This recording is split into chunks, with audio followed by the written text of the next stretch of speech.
श्रीमद्भगवद् गीता। ओम अथ त्रयोदशो अध्यायः।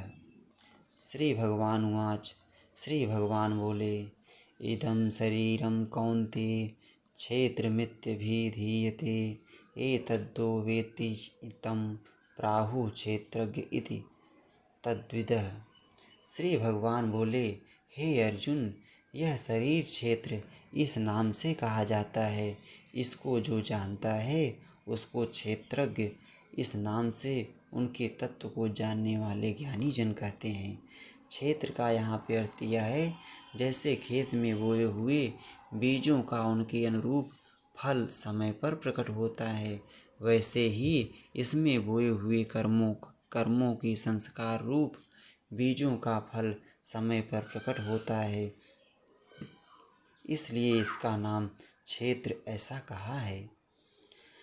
क्षेत्रज्ञं चापिमां विद्धि सर्वक्षेत्रेषु भारत, क्षेत्र क्षेत्रज्ञ योर्ज्ञानं यत्तज्ज्ञानं मतं मम।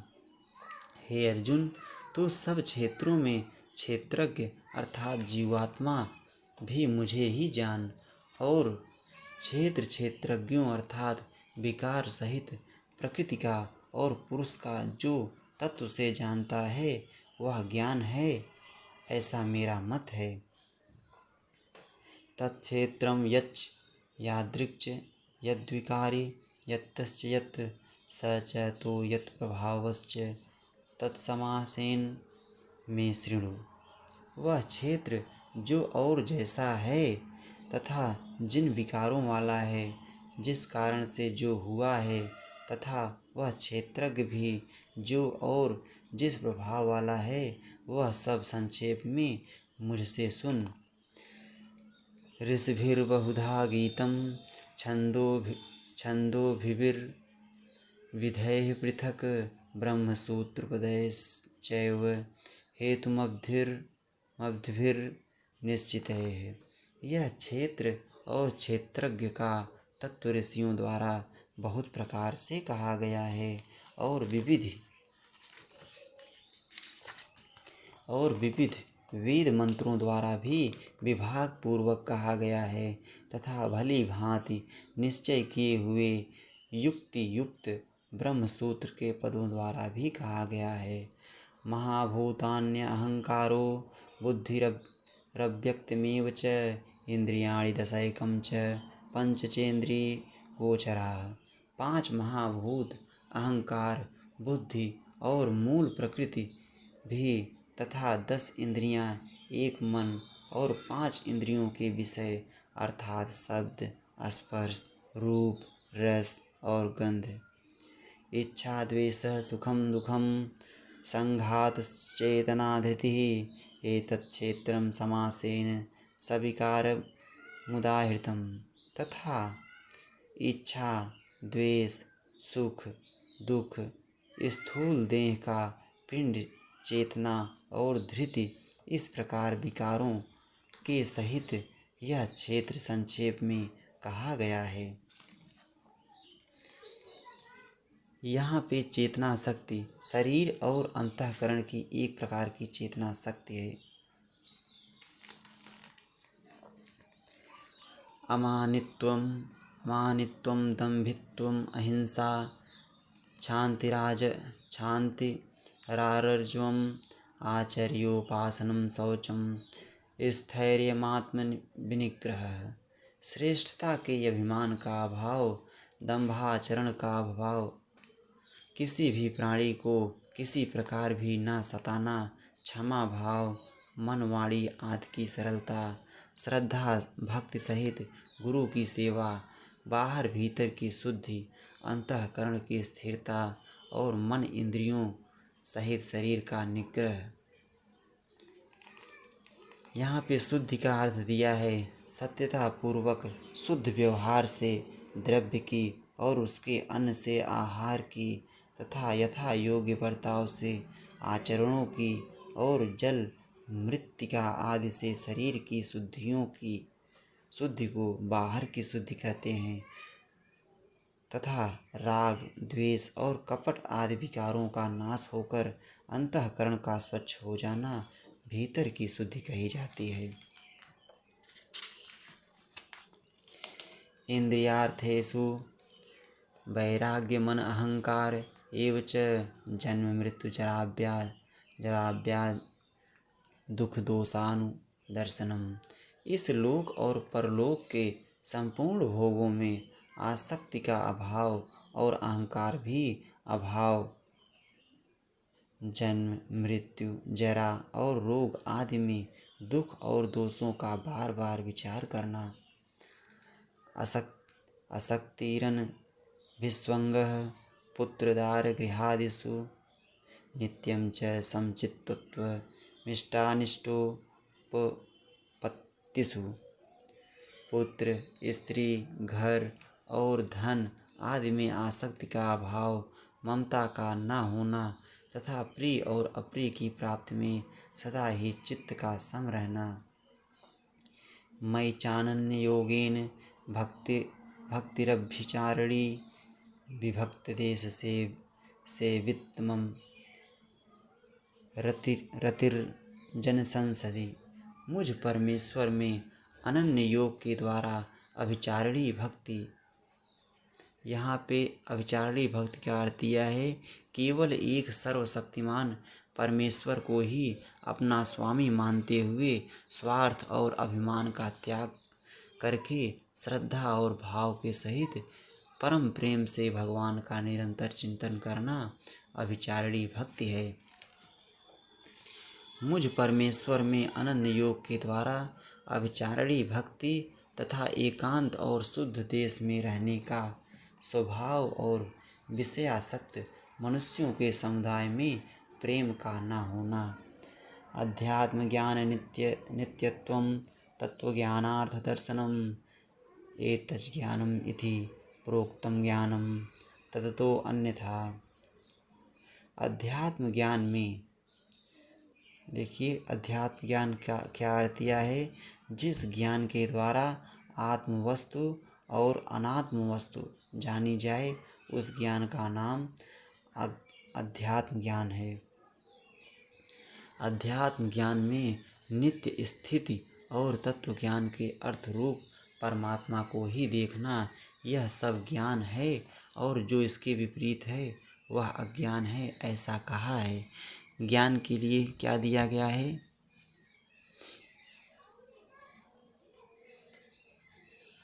इस अध्याय के श्लोक 7 से लेकर यहाँ तक जो साधन कहे हैं वे सब तत्व ज्ञान की प्राप्ति हेतु होने से ज्ञान नाम से कहे गए हैं। और अज्ञान का अर्थ यहाँ दिया है, ऊपर कहे हुए ज्ञान के साधनों से विपरीत तो मान, दंभ, हिंसा आदि हैं, वे अज्ञान की वृद्धि में हेतु होने से अज्ञान नाम कहे गए हैं।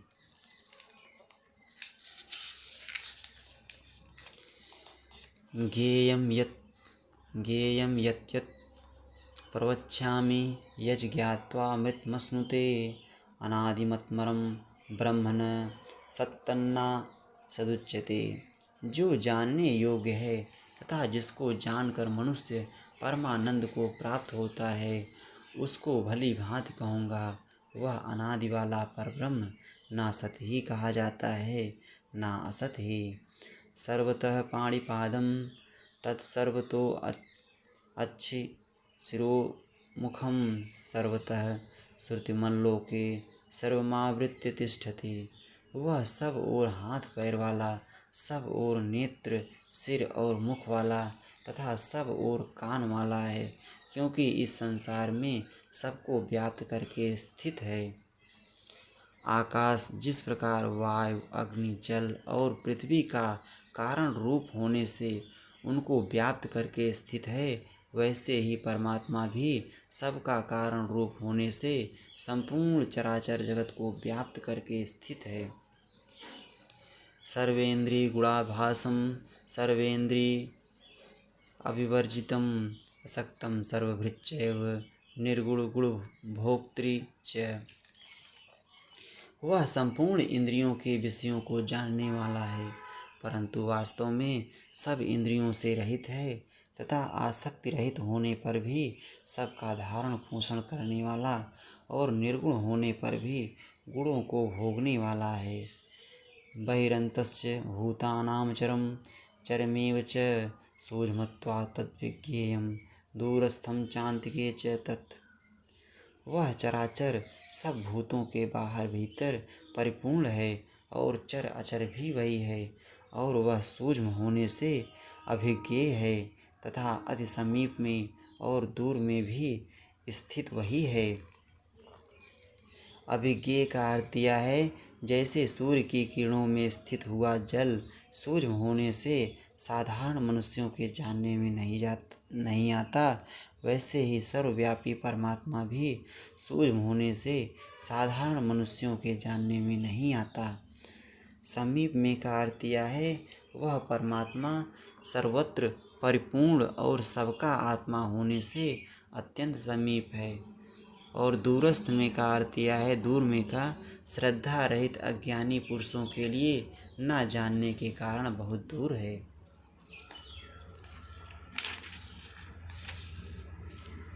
अविभक्तं च भूतेषु विभक्तमिव च स्थितं भूतभर्तृ च तच्चेयं ग्रसिष्णु प्रभविष्णु च।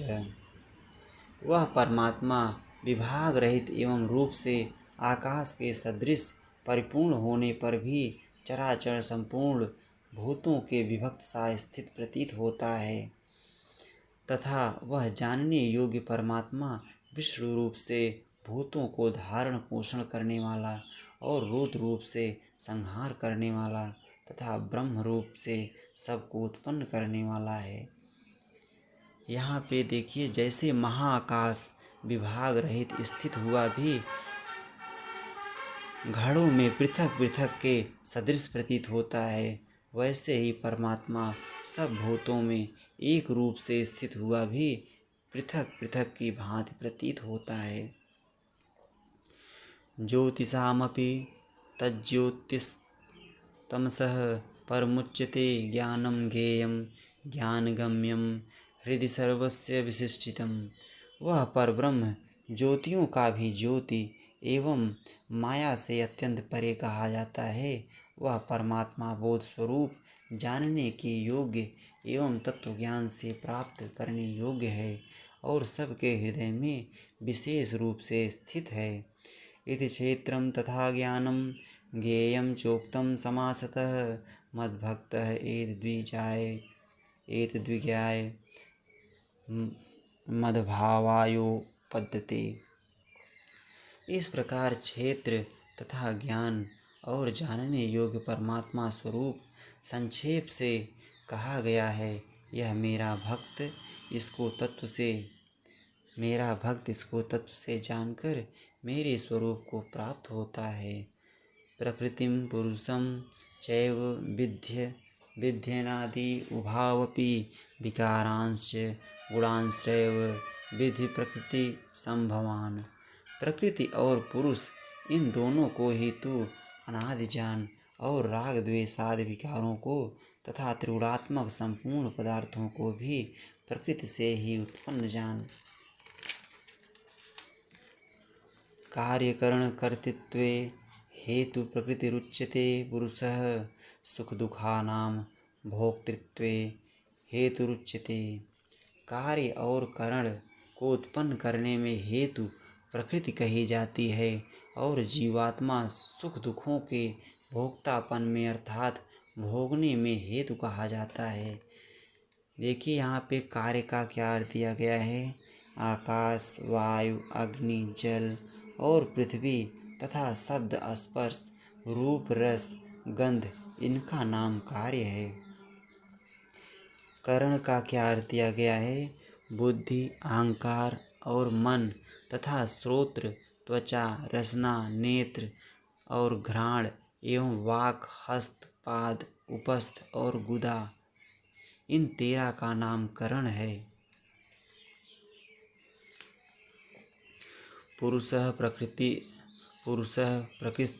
प्रकृतिस्थो हि भुङ्क्ते प्रकृति जान गुणान कारणं गुणसंज्ञो अस्य सदसद्यो निजन्मसु।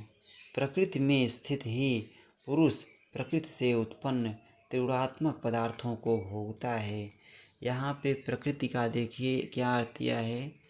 प्रकृति शब्द का अर्थ गीता अध्याय 7 श्लोक 14 में कही हुई भगवान की त्रिगुणमयी माया समझना चाहिए। प्रकृति में स्थित ही पुरुष प्रकृति से उत्पन्न त्रिगुणात्मक पदार्थों को भोगता है और इन गुणों का संग ही इस जीवात्मा के अच्छी बुरी योनियों में जन्म लेने का कारण है।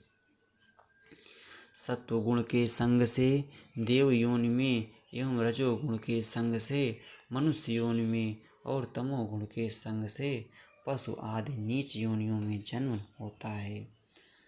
उपद्रष्टानुमंता च भर्ता भोक्ता महेश्वरः परमात्मेति चाप्युक्तो देहे अस्मिन् पुरुषः परः। इस देह में स्थित यह आत्मा वास्तव में परमात्मा ही है। वह साक्षी होने से उपद्रष्टा और यथार्थ सम्मति देने वाला होने से अनुमंता सबका धारण पोषण करने वाला होने से भर्ता जीव रूप से भोक्ता ब्रह्मा आदि का भी स्वामी होने से महेश्वर और शुद्ध सच्चिदानंद घन होने से परमात्मा ऐसा कहा गया है। यह एवं वेत्ति पुरुषं प्रकृतिं च गुणैः सह सर्वथा वर्तमानो अपि न स भूयो अभिजायते। इस प्रकार पुरुषों को और गुणों के सहित प्रकृति को जो मनुष्य तत्व से जानता है वह सब प्रकार से कर्तव्य कर्म करता हुआ भी फिर नहीं जन्मता। दृश्य मात्र संपूर्ण जगत माया का कार्य होने से क्षण भंगुर नाशवान जड़ और अनित्य है तथा जीवात्मा नित्य चेतन निर्विकार और अविनाशी एवं शुद्ध बोध स्वरूप सच्चिदानंद घन परमात्मा का ही सनातन अंश है। इस प्रकार समझकर संपूर्ण मायिक पदार्थों के संग का सर्वथा त्याग करके परम पुरुष परमात्मा में ही एक ही भाव से नित्य स्थित रहने का नाम उनको तत्व से जानना है। ध्यानेन आत्मनि पश्यन्ति केचिदात्मात्मना अन्ये सांख्येन योगेन कर्मयोगेन चापरे। उस परमात्मा को कितने ही मनुष्य जो शुद्ध हुई सूक्ष्म बुद्धि से ध्यान के द्वारा हृदय में देखते हैं, अन्य कितने ही ज्ञान योग के द्वारा और दूसरे कितने ही कर्म योग के द्वारा देखते हैं अर्थात प्राप्त करते हैं। अन्ये त्वेवं जानन्तः श्रुत्वान्येभ्य उपासते ते चातितरन्त्येव मृत्युं श्रुति परायणाः। परंतु इनसे दूसरे अर्थात जो मंद बुद्धि वाले पुरुष हैं वे इस प्रकार ना जानते हुए दूसरों से अर्थात तत्व के जानने वाले पुरुषों से सुनकर ही तदनुसार उपासना करते हैं और वे श्रवण परायण पुरुष भी मृत्यु रूप संसार सागरों को निःसंदेह तर जाते हैं। यावत् संजायते किंचित सत्वम अस्थावर जंगमम क्षेत्रज्ञ संयोगात्युद्भिः भरतसभ। हे अर्जुन, यावन मात्र जितने भी स्थावर जंगम प्राणी उत्पन्न होते हैं उन सबको तू क्षेत्र और क्षेत्रज्ञ के संयोग से ही उत्पन्न जान। समं सर्वेषु भूतेषु तिष्ठन्तं परमेश्वरं विनश्यन्तं यः पश्यति स पश्यति। जो पुरुष नष्ट होते हुए सब चराचर भूतों में परमेश्वर को नाश रहित और संभाव से स्थित देखता है वही यथार्थ देखता है।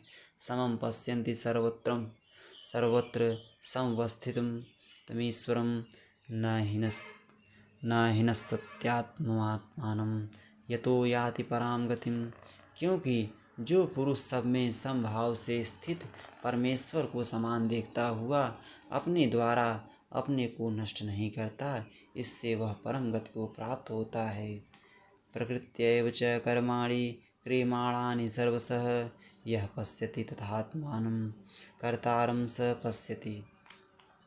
और जो पुरुष संपूर्ण कर्मों को सब प्रकार से प्रकृति के द्वारा ही किए जाते हुए देखता है और आत्मा को कर्ता देखता है, वही यथार्थ देखता है।